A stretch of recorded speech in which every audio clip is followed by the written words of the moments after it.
Welcome back to my channel. Exercise 4.4 question number 2 का first part.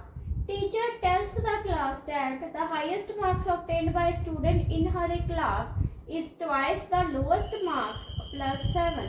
The highest score is 87। What is the lowest score? तो teacher अपनी class में student से कह रही है कि जिस भी बच्चे के नंबर हाईएस्ट मार्क्स आए हैं वो लोएस्ट मार्क्स के ट्वाइस प्लस 7 है। तो अगर उसके हाईएस्ट मार्क्स 87 है तो हमें उसके लोएस्ट मार्क्स को पता करना है। तो देखते हैं, let the lowest score be x। तो हाईएस्ट मार्क्स कितने हो जाएंगे? तो हाईएस्ट स्कोर इज, तो वो कितने हैं? लोएस्ट के ट्वाइस प्लस 7। तो ट्वाइस नंबर क्या लिखेंगे? 2x plus 7। But highest marks कितने दिए हुए हैं? तो हाईएस्ट स्कोर गिवन है 87। तो इन दोनों को इक्वल लिख लेंगे। तो 2x plus 7 is equal to 87। तो ये लेफ्ट हैंड साइड है, ये राइट हैंड साइड। तो इक्वेशन को सॉल्व करते हैं। ये आ गया 2x इज इक्वल टू 87। तो ये 7 प्लस का है, दूसरी साइड जाके वो कितना हो जाएगा? माइनस का। तो ये आ गया 2x इज इक्वल टू 80। तो x के साथ जो भी नंबर लिखा हो वो दूसरी साइड कहाँ पे चले जाता है? डिनोमिनेटर पे। अगर आप इसको क्रॉस मल्टीप्लाई करें तो यही बनेगा 2x इज इक्वल टू 80। तो ये कैंसिल करके कितना आ गया? 40। तो x इज इक्वल टू कितना है? 40। तो लोएस्ट स्कोर कितना हो जाएगा? 40। तो लोएस्ट स्कोर हमें फाइंड करना था, उसकी वैल्यू कितनी आ गई? 40। सेकंड का B part, in an isosceles triangle the base angle are equal, the vertex angle is 40 degree. What are the base angle of triangle? तो आइसोसेलेस ट्रायंगल दिया है जिसपे बेस एंगल इक्वल गिवन है और vertex कितना दिया? Vertex angle 40 degree. तो हमें बेस एंगल की वैल्यू फाइंड करनी है। तो देखते हैं आइसोसेलेस ट्रायंगल क्या होती है। आइसोसेलेस ट्रायंगल होती है जिसकी टू साइड्स इक्वल हो। तो ये दो साइड्स इक्वल है और इनके जो सामने का एंगल है वो भी क्या है?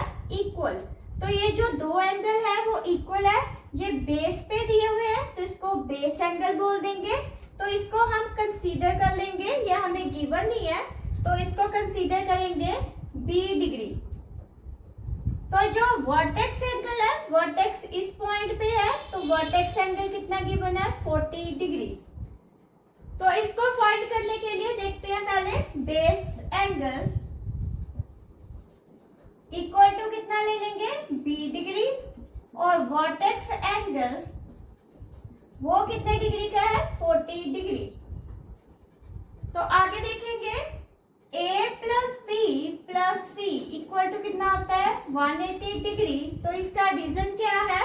इसका रीजन है sum of angle of triangle equal to 180 degree. जो इन सबके एंगल्स का प्लस है वो किसके इक्वल होता है? 180 डिग्री।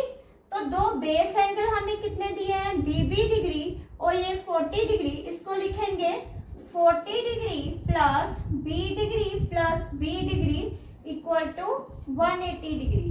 तो ये आ गया 40 degree plus 2B degree is equal to 80। इन दोनों को प्लस किया तो 2B डिग्री, तो ये आ गया 2B degree is equal to 180। 40 उस साइड गया -40।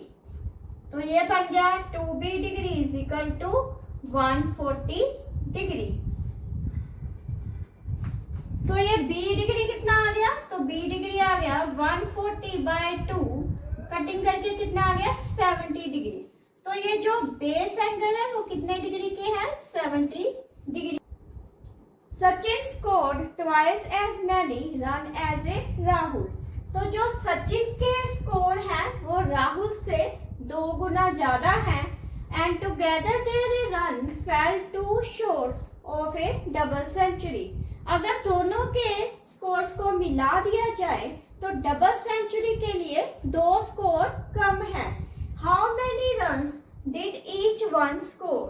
तो उन दोनों को अलग अलग कितने स्कोर आएंगे तो ये फाइंड करेंगे। तो राहुल के स्कोर कितने हैं x और सचिन के कितने आ जाएंगे ट्वाइस, क्योंकि 2 गुना थे तो ये आगे 2 गुना ट्वाइस।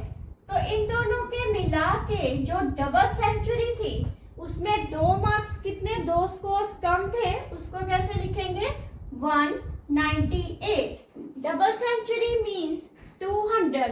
तो 200 में से अगर 2 स्कोर्स कम है तो वो कितने आ जाएंगे 198। तो 200 में 2 स्कोर कम है उसको लिखेंगे 198। तो ये आ गई इसकी इक्वेशन।